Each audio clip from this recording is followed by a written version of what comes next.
we always start with a rehab first approach. We're going to go into physical medicine and home rehab exercises. We're going to start with the McKenzie method.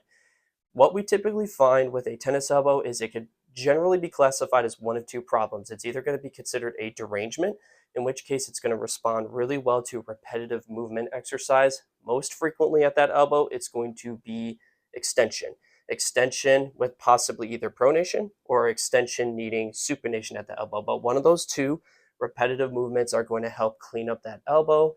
However, if it's instead we find that we can classify it as a contractile dysfunction instead, then we're still going to do like a repetitive movement, but we're going to do that repetitive movement with weight instead to kind of tax that muscle tendon group in an eccentric fashion to rehab up that elbow.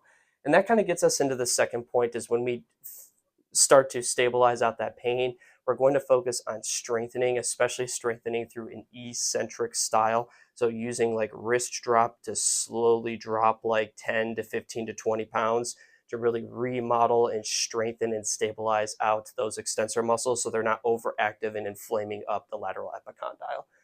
So that's pretty much the rehab approach that we take. We always kind of put our mind in that arena first.